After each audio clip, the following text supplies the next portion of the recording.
السلام علیکم فرینڈز، میرا نام ہے آغا کمیل عباس اور آپ دیکھ رہے ہیں ڈاکومنٹ ورلڈ۔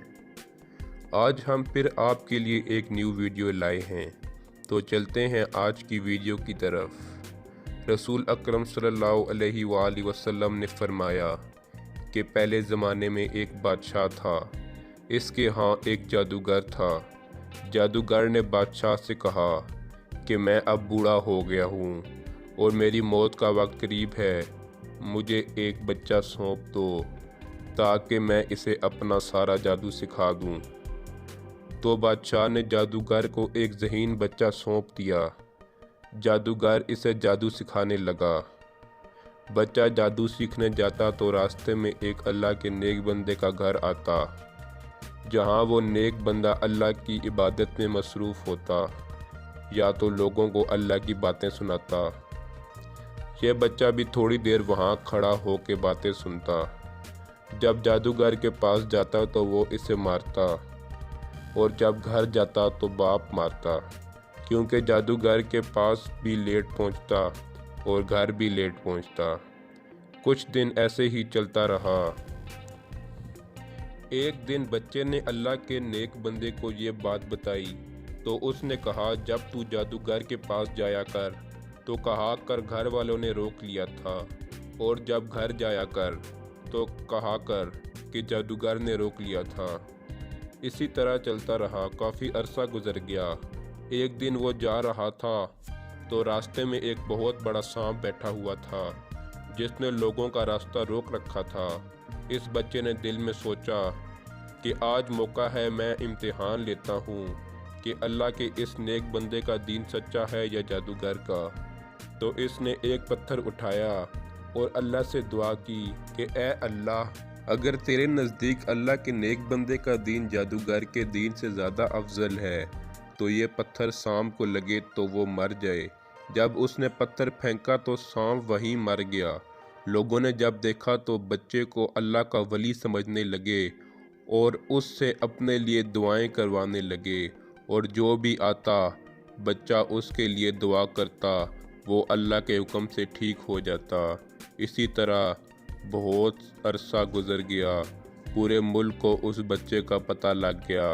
بادشاہ کا وزیر اندھا تھا، جب اس نے بچے کا سنا تو زیادہ سارے قیمتی تحفے لے آیا اور بچے کو کہنے لگا، اگر تو مجھے شفا دے دے تو میں تجھے یہ قیمتی تحفے دے دوں گا۔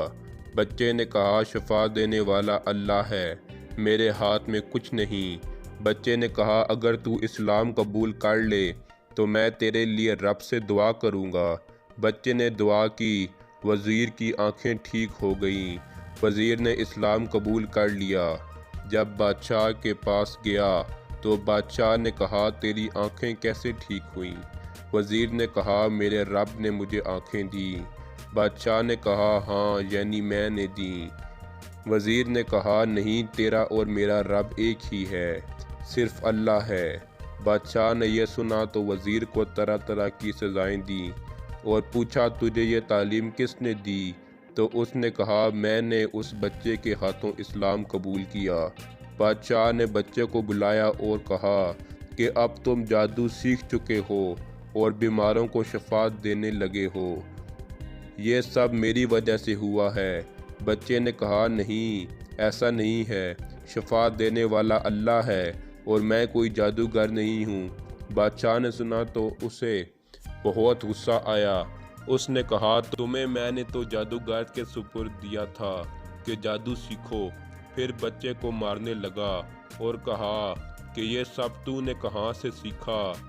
تو بچے نے اس اللہ کے نیک بندے کا بتایا۔ بادشاہ نے سپاہی بھیجے اور اسے گرفتار کر لیا اور حکم دیا، اسے آرے سے چروا دو۔ سپاہیوں نے ایسا ہی کیا۔ بادشاہ نے سپاہیوں سے کہا، اس بچے کو پہاڑ کی چوٹی پہ لے جاؤ اور وہاں جا کر اسے اللہ کا دین چھوڑنے کا کہو۔ اگر وہاں جا کے اس نے اللہ کا دین چھوڑ دیا تو چھوڑ دینا، ورنہ نیچے پھینک دینا۔ سپاہی لے گئے۔ چوٹی پہ پہنچ کے بچے سے پوچھا، تو رب کا دین چھوڑتا ہے؟ بچے نے دل میں اللہ سے دعا کی کہ اے اللہ، جس طرح تو چاہے مجھے اس سے نجات دلا۔ اللہ نے دعا سنی، پہاڑ ہلا اور تمام سپاہی نیچے گر گئے سوائے اس بچے کے۔ بچہ بادشاہ کے پاس پہنچا۔ بادشاہ نے کہا سپاہی کدھر ہیں؟ بچے نے کہا میرے اللہ نے مجھے بچا لیا۔ بادشاہ کو بہت غصہ آیا۔ بادشاہ نے حکم دیا کہ سپاہیوں اسے دریا لے جاؤ اور اس کے ہاتھ پاؤں باندھ کر دریا میں پھینک دو۔ دریا میں پہنچے تو بچے نے پھر وہی دعا کی کہ اے اللہ جس طرح تو چاہے مجھے نجات دے۔ اللہ نے پھر سے اس بچے کی دعا سن لی۔ ندی میں ایک بہت بڑی لہر آئی اور تمام سپاہی اللہ کے حکم سے دریا میں گر کے ڈوب گئے، صرف وہ بچہ بچ گیا۔ وہ بادشاہ کے پاس پہنچا۔ بادشاہ دیکھ کے حیران ہو گیا۔ بچے نے کہا تو جتنی بار کوشش کر لے میرا رب مجھے بچا لے گا، ہاں پر ایک طریقہ ہے جس سے میری جان نکل جائے گی۔ بادشاہ نے حیرانی سے پوچھا وہ کیا ہے؟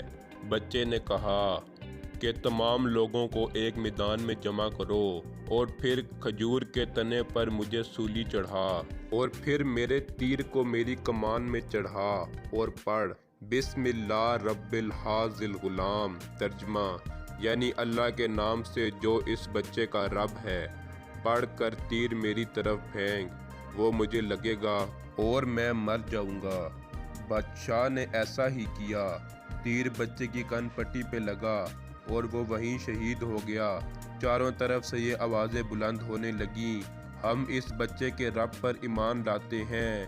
یہ حال دیکھ کر بادشاہ کے ساتھی بہت گھبرائے اور کہنے لگے ہم تو اس بچے کی ترکیب سمجھ ہی نہیں سکے، دیکھیے اس کا اثر کیا پڑا۔ سب لوگ دین اسلام میں داخل ہو گئے۔ ہم نے تو اس بچے کو اس لیے قتل کیا تھا تاکہ کہیں اس کا اسلام پھیل نہ جائے، لیکن جو ڈر تھا وہی ہوا اور سب مسلمان ہو گئے۔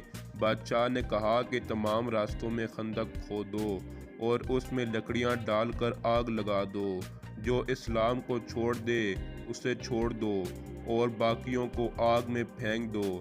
تمام مسلمانوں کے حوصلے بلند تھے، انہوں نے اللہ کے دین کو نہیں چھوڑا اور آگ میں جلنا قبول کیا۔ البتہ ایک عورت جس کی گود میں دودھ پیتا بچہ تھا وہ تھوڑا ہچکچائی تو اس بچے کو اللہ نے بولنے کی طاقت دی۔ اس نے کہا اماں کیا کر رہی ہے؟ تم تو حق پر ہو، صبر کرو اور اس میں کود پڑو۔ قرآن میں سورۃ البروج کے اندر اس واقعے پر اللہ رب العزت نے روشنی ڈالی ہے۔ تو دوستوں اس واقعے سے ہمیں یہ سبق ملتا ہے کہ اللہ جسے چاہے نیک ہدایت دیتا ہے اور جسے چاہے سیدھے راستے پر لے آتا ہے۔ ہمیں ہر حال میں اللہ کا شکر ادا کرنا چاہیے اور صبر کرنا چاہیے، جیسے ان مسلمانوں نے صبر کیا اور جلتی آگ میں کود پڑے اور دین اسلام سے نہ پھرے۔ آج ہمیں تھوڑی سی تکلیف پہنچے تو ہم ہمت ہار جاتے ہیں اور صبر کا دامن چھوڑ دیتے ہیں اور اللہ کا شکر ادا نہیں کرتے۔ ہمیں چاہیے کہ ہم ہر حال میں اللہ کا شکر ادا کریں اور صبر کا دامن نہ چھوڑیں۔ دعا ہے کہ اللہ ہم سب کے ایمان مضبوط کرے، آمین۔ اس کے ساتھ ہی آج کی ویڈیو ختم ہوتی ہے۔ اگر آپ کو اس ویڈیو سے کچھ اچھا سیکھنے کو ملا تو ویڈیو کو لائک کریں۔ اگر آپ چاہتے ہیں کہ اس طرح کی مزید ویڈیو دیکھیں تو ہمارے چینل کو سبسکرائب کریں اور بیل آئیکن پہ پریس کریں تاکہ ہماری ہر نیو آنے والی ویڈیو سب سے پہلے آپ تک پہنچے۔ اپنا خیال رکھیے گا۔ اللہ حافظ۔